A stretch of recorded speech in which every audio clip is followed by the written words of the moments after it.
And thank you, everyone, for being here for today's presentation, Cogmed's Core Efficacy, Training Working Memory.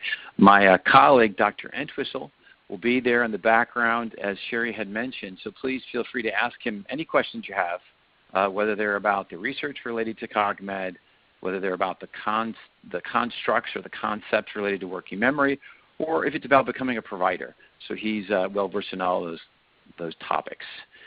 And so our agenda today is relatively ambitious. So our focus is really that Cogmed Working Memory Training, which is the name of the program, improves working memory. So we'll talk about the proof, but as you'll find out with 35 peer-reviewed published studies, we can't get into great details about the proof. We'll talk about what I classify here or articulate as 5 arguments for Cogmed's core efficacy. And yet there's still resistance in the literature out there related to Cogmed, and does Cogmed do what it says it's going to do? And we'll talk about that a little bit, particularly related to what I call the FAR transfer challenge. And that is, does Cogmed not only improve working memory, but has improved skills that are not as closely related as working memory? We'll talk about the challenges related to that. Then we'll kind of articulate Bradley's model of working memory and help you to understand what that is. And then we'll kind of open the construct of working memory and why it's important. What kind of things does it relate to? But then we'll kind of narrow back down into, well, what are limiting factors that relate to improving working memory in Cogmed? And one meta-analysis of working memory training that is actually broader than just Cogmed, but it does include Cogmed in that meta-analysis.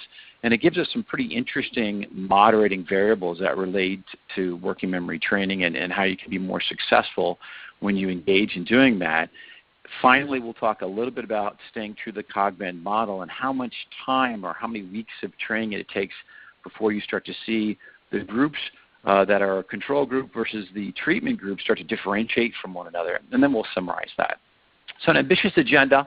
I'll be moving relatively rapidly, but because I'll be doing that, my buddy Peter will be there in the background to answer your questions. So fire those to him, and at the end I'll have him jump in. So Cogmed's core efficacy, training working memory. So that is what the program is about. That's the target of the program, training working memory. And so it's obviously the first argument that would make sense that it would be the core efficacy of Cogmed. So efficacy meaning, does it do what it says it's going to do? Effective in doing what it says it's going to do. Cogmed says that we're going to train your working memory. And in other words, we're going to improve your working memory. And so research has found that both verbal working memory as well as visual spatial working memory improves after doing Cogmed. Now, it's important to point out both those areas have been found to improve because there's an emphasis in terms of the actual training activities in Cogmed on visual spatial working memory activities. So actually improving verbal working memory is a bit more of a transfer than just improving visual spatial working memory. So the first thing to become aware of is even this finding is rather thought-provoking. And the implications are complicated and potentially far-reaching. And part of the reason for that is that working memory is correlated with so many areas of functioning. So academic functioning, clinical functioning, relates to aging, where with aging, working memory tends to decline. And so we believe that many professionals are still trying to figure out, well, what does this mean, and do we really believe that it's true? Is it really the case that Cogmed improves working memory? And part of the reason why, in our view, that there's been such resistance, or at least resistance that we see from time to time, including different review articles and different analyses from critics, is that historically, working memory was considered to be not be malleable. So it was considered to be similar to intelligence. So it's one of those cognitive abilities that you can't change. You can't do anything to improve it. And so the so what is, well, if you really can change working memory, first of all, because so many professionals, researchers, clinicians, psychologists, are invested in the notion that, well, working memory really isn't changeable. So it's really not possible. So first of all, we expect resistance just based upon models and many years of research. But then the other issue becomes, well, so what if you improve working memory? And if you improve working memory, is it really just, oh, you're better at these computer activities, and that doesn't really have any bearing on someone's life? So that's the so what. But the first layer, or the first argument, is, well, we're targeting working memory, and we're actually practicing tasks that engage working memory. Well, what's the evidence that supports the conclusion that Cogmed actually does improve working memory? Well, 35 peer-reviewed published studies are part of the evidence. It's the core of the evidence that supports this claim that Cogmed improves working memory. As you see here, the data can be subdivided in terms of age groups. So you have preschoolers at the top with 5 studies, and then 19 studies for children and adolescents, and 11 studies with adults and older adults. So 35 studies. So one argument is simply the large volume of research that has found that Cogmed improves working memory is sort of the second argument that Cogmed's core efficacy is improving working memory. Secondly, one of the other things that you see is the next level of evidence. And when you go to cogmed.com/research, you see here at the bottom, you can download the claims and evidence document. And that claims and evidence document is very important from Pearson's point of view in that it articulates the evidentiary basis of these claims. So what are the studies? What are the citations? So if you want to go and you want to critique those, which obviously we're not going to be able to go through those in great detail today, as I mentioned, but if you want to go through and you want to look at it with your critical eye, go get that claims and evidence document and start to look up all these citations. So at the end you have your references and then they're numbered and you can look up all these studies and see if you buy it that that's really enough data. But the second, 2 points. One is that meta-analysis, in addition to these peer-reviewed published studies, have also found that Cogmed improves working memory. But then you see this second claim related to attention, and what it's been found is that 17 studies, so 9 studies with subjective measures of attention and 8 studies with objective measures of attention.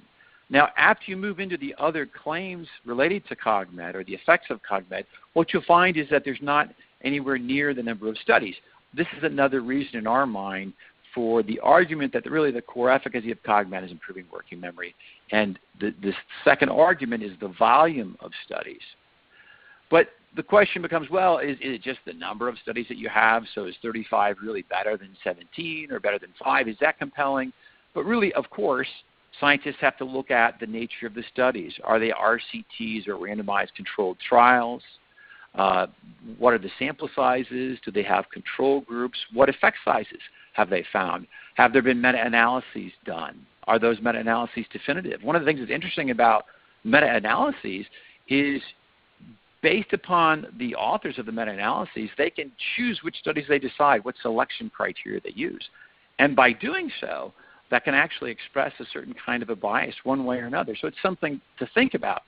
But the other issue is there's other kinds of evidence for Cogmed, things like brain changes based upon functional MRI or diffusion tensor imaging. Those studies have also found changes in a person's brain after doing Cogmed. Is that enough to say, oh, well, there's a change because now they have different level of activation in their brain that correlates with their behavior changes, or they have a different level of connectivity in their brain? Is that enough? And then the other question to really think about, especially in the context of dissent or criticism of the research, or those who say, well, Cogmed doesn't really, quote unquote, work, right?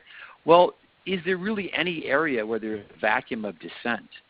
I can think of very few, if any, areas of scientific investigation where there isn't a group that's arguing, well, that whatever that intervention was, it didn't really work.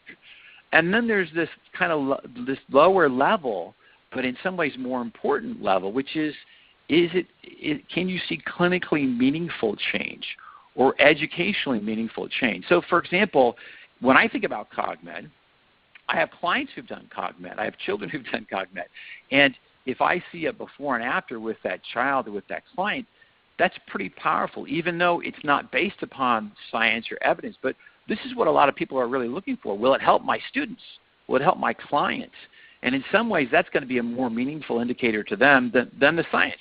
But we're going to stick with the science, but that's just another thing to think about in the context of, well, does it do what it says it's going to do?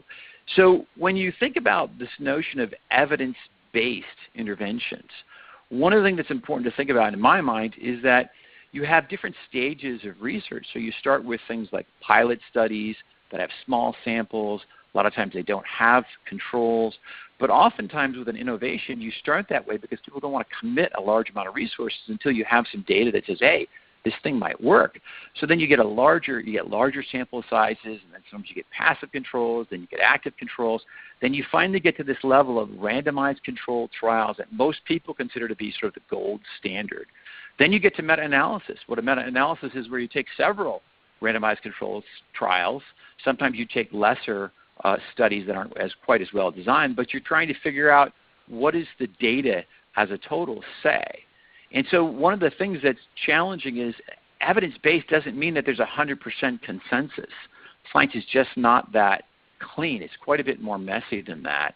And one of the things that we've found is that the longer an innovation survives, the more scrutiny it gets. It actually doesn't reduce the amount of scrutiny. It actually intensifies the scrutiny because more people get on the bandwagon and want to decide, well, is this thing really work or not?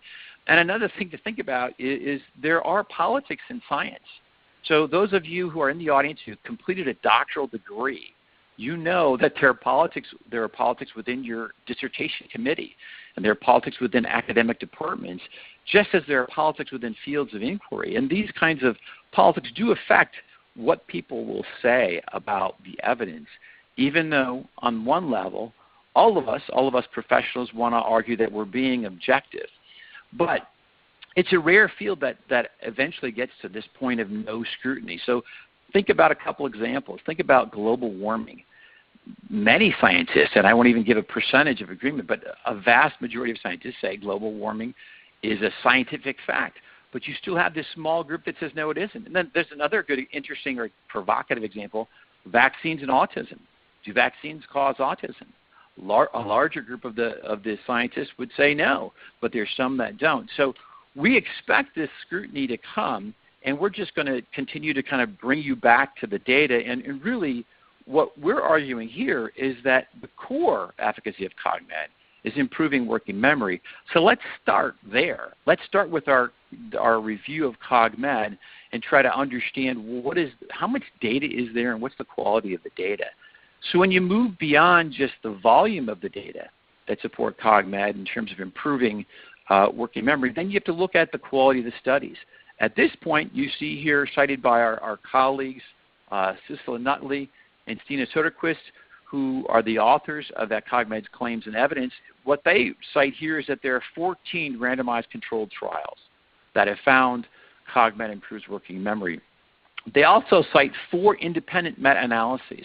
So one of the things that I find interesting as a clinician, as a person who reads a lot of research, is just for a field to get to the stage where they have one meta-analysis takes a fair amount of time. What's interesting about computerized cognitive training, and particularly Cogmed, is that the research has moved so rapidly. There are already 4 independent meta-analyses that have found that Cogmed improves working memory. And there's one meta-analysis by one of the original authors, Klingberg. So those are definitely worth your review. And even some of the more critical meta-analysis, including this one that's often cited, the Melby-Lervag one, still acknowledge that Cogmed improves working memory. So again, our focus today is let's start with that. So the third sort of argument that supports Cogmed as improving working memory is the quality of the research. That includes 14 RCTs and 5 meta-analysis. Then the next thing that's interesting is that when you look at meta-analyses that are comparing different approaches to training working memory, and yes, now there are enough approaches to training working memory that there are several that one can compare to the other ones. One of the things that has been found is that Cogmed tends to have large effect sizes, as you see cited here. So in terms of verbal, 1.18, and visual spatial 0.86, and that's interesting because of the focus on visual spatial working memory activities within Cogmed. Interesting, the effect size here was found to be larger in verbal working memory. This M5, so again, you want to go to the claims and evidence document to track down, okay, who are we talking about here? M5 is the Weicker et al. Study. But what they point out here, in comparison to other working memory training programs, the effects seen after Cogmed were larger than all other interventions. And they found this, and it was reproduced in this larger meta-analysis with 100 studies. So that would be our sort of fourth argument in favor of Cogmed, that it does actually improve working memory. But let's think about effect sizes just for a little bit. So here's 0.86 and 1.1. Those would be, most people would categorize those as large effect sizes. So a common way of looking at effect sizes is cited by Cohen, and actually I apologize, I don't have a specific date for this kind of articulation, but many people refer to Cohen's D, or this way of looking at an effect size and this way of categorizing effect sizes. And so a 0.2 effect size or lower would be a small effect size. Now, keep in mind that when somebody is looking at effect sizes, what they're looking at is they're comparing the standard deviation of change in the control group versus the standard deviation of change in the treatment group or the intervention group. So when you get a small effect size, you still have significant differences between the two groups who went through intervention. It's significant, it's just small. So the way that Cohen articulated this was 0.2 and lower is small, between 0.2 and 0.5 would be a moderate effect size, and between 0.8 and above would be a large effect size. And so at least in terms of the one meta-analysis that was cited on the previous page, it found that Cogmed resulted in a large effect size of change in both visual spatial and working memory. But this is kind of complicated stuff. And one of the things that is complicated is, well, how do people make meaning of different effect sizes in different domains? So I kind of pulled out this graph from Co, which is kind of a fun article. You might want to track it down. The title of it is, "It's the Effect Size Stupid." What effect size is and why it is important. So you can look that one up by Co in 2002. But what's interesting here is they're showing different kinds of interventions and the effect sizes. So for example, when looking at individualized instruction versus obviously class-sized instruction, achievement, they found a 0.10 effect size. Now my point here was most people tend not to dismiss individual instruction as being a good intervention, a good educational intervention. They tend to think, well, if you get individual attention in the classroom, that's going to actually help a student, and especially, let's say it's my student, that'll help. And you see here, but the effect size is only 1. It's still significant, but it's small. Similarly, let's look at the treatment for juvenile delinquents, 0.17. So again, a small effect size, but many people would argue it's still meaningful. Now, for us, those psychologists or clinical psychologists in particular in the group, you'll find interesting that relaxation training is often found to have a moderate or large effect size. You see a 0.52 effect size here. So it's a moderate effect size, and relaxation training is a pretty simple, pretty straightforward intervention that psychologists can do. So the point here is to think about the idea that meaningfulness of effect size really varies from situation to situation and from different contexts. And oftentimes, even small effect sizes, so if you look at these at the top, even though these are really categorized in Cohen's consideration of an effect size as really small, these are still what many people consider to be meaningful interventions, important interventions, and they would still argue they would do it. The next layer to consider is, well, how long does Cogmed last? And is it a long-term effect or is it a short-term effect? And so you see these I think it's 11 follow-up studies we have here. Now, one of the challenges that we get with Cogmed studies is that researchers are independent. The vast majority of Cogmed researchers are independent researchers, and so they really set their own design. Now, they'll submit their design to our staff and we'll give them feedback. But doing a study that includes follow-up analysis is obviously time-consuming because you have to go longer, but it consumes resources. It's harder. People who are trying to get out their publications are going to have a harder time doing that. But what was found in terms of these 11 follow-up studies and 2 meta-analyses was that the effects last from 2 to 12 months. So basically, what we're saying here is that we have 5 arguments that support the empirical claim. Given our limits of 1-hour webinar today, we can't get into all the details. But working memory is our target. There's a very solid volume of data supporting this finding, 14 RCTs, 5 meta-analyses, and the effect sizes of Cogmed tend to be moderate or large. And when you look at that in terms of meaningfulness of other interventions, oftentimes, moderate to large, most people consider those to matter. And then if the longevity lasts from 2 to 12 months, most people consider that to matter. Now, there would be debate about, well, is that a long-term effect or not? And the other issue that's unresolved is we really haven't had enough studies that are beyond 12 months to have a pool of data to say, well, it actually lasts longer than 12 months. We have a couple studies, and a couple studies have found it lasts longer than 12 months. But the question is, well, is 2 to 12 months longevity? We would argue it's solid. Certainly, it's a whole school year for students. A psychologist who does an intervention that lasts for 12 months, it's a question for that psychologist to answer and their clients to answer whether or not they consider that to be worthwhile and valuable. Now, the question that we kind of brought to our minds when we were thinking about this webinar is, why is there resistance to Cogmed? Why is there resistance